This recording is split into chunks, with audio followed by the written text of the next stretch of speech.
Hey, what's going on? You know who it is. You know what it is. All right, you guys, peep game. All right, man, check this out. All right, it appears that Jermall Charlo is just not on Canelo's short list of fighters that he wants to fight in the near future. It appears that he gonna fight this dude, whoever he is, and then next it may be Billy Joe Saunders. But Demetrius Andrade and Jermall Charlo are not in the long-term plans or short-term plans for Canelo, however you want to put it. At the end of the day, Canelo is, he's doing what he's doing. He is maneuvering. He's taking shortcuts. And that's cool. He gonna fight in his hometown of Guadalajara, Mexico. That's cool. But it's against a nobody. Or should I say, well, an unproven guy. But I'm gonna get to the bullshit that some of these YouTube content creators are trying to pull now and saying how come Canelo ain't being held to the same standards as Errol Spence and other people. Well, first of all, I've been on Canelo's helmet about his opponent selection. Could it be that now you starting to say that because you trying to cover up for the fact of what you been doing, what a lot of y'all been doing, which is being PBC and Al Haymon apologists and giving Al Haymon a complete pass on everything he does? As I said before, I call out everybody, just like I called out Tank for basically not wanting to fight Gary Russell Jr. Now let me tell you something. Ticket TV, Torian Rain, Big Mike, LBZ, all them brothers is from the DMV. And they feel like that's their fight, which people would love to see. But Floyd and Tank don't want to make the fight. I've called these dudes out. I'm real disappointed in Tank for not wanting to give the brothers in the DMV a fight that they want to see. Him versus Gary Russell Jr. Because Tank, from what the reports are saying, doesn't believe that he can beat Gary Russell Jr. And that basically that would ruin his plans for him basically to maneuver around fighting, one-dimensional Hispanic fighters.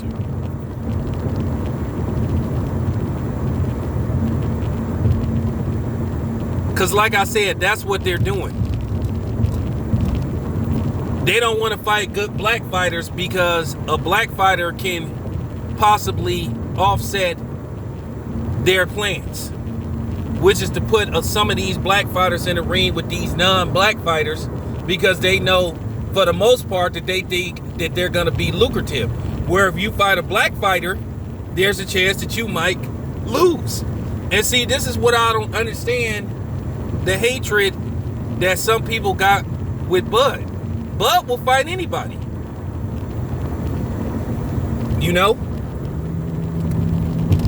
He already did fought a Mexican fighter and beat him. But the thing is, people don't understand how you want to keep the money between the brothers. But a lot of people too busy crying about Errol Spence. Why is he getting criticized for wanting to fight Canelo? Because he should be trying to fight Bud. That's a simple answer. And people trying to use other examples. Nah, Errol Spence got unfinished business with Bud. And everybody keep talking about Bob Arum. Once again, I keep saying if the PBC making so much money, like everybody say they is, and they got all the bread, once again, why don't they extend the offer to Bud? Nobody can explain that.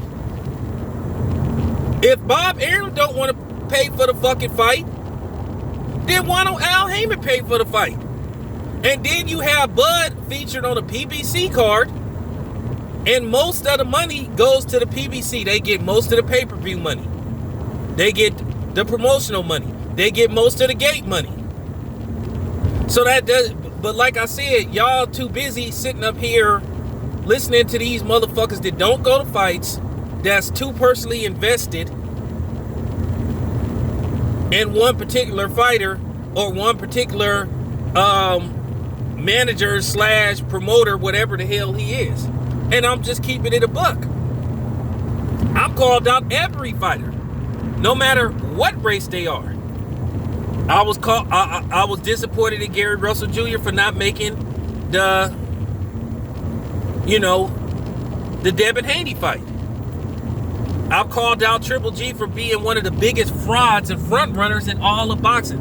I've called out Canelo. Who haven't I called out? I've called out Floyd, called out Errol Spence. I've called out Bud on several things for like how sometimes he's just very difficult to deal with, and then not talking to the media when people are trying to help Bud and they want to help Bud. So I've called out everybody. So you can say that shit. Y'all just mad because I'm the only one that's really objective. Like I said, nobody tells me what to say on my fucking channel. Nobody. And no nigga gon' tell me what to say on my channel. I don't follow nobody's script.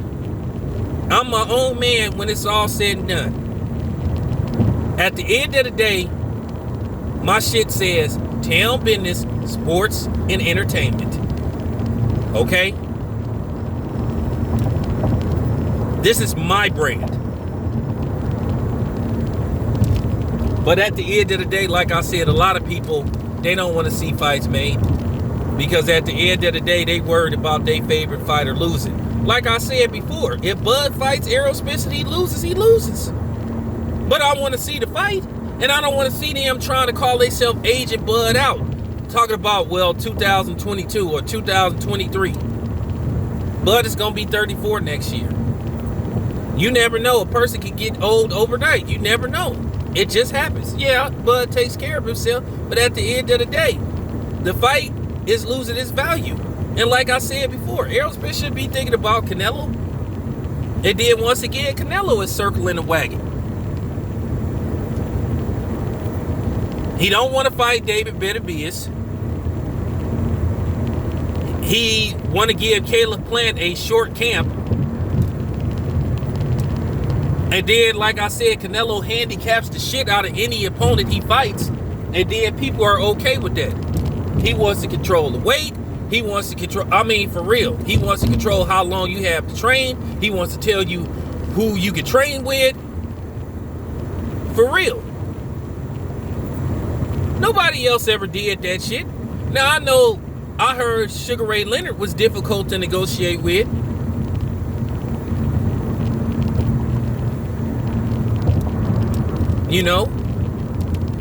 People said sometimes Andre Ward could be difficult to negotiate with.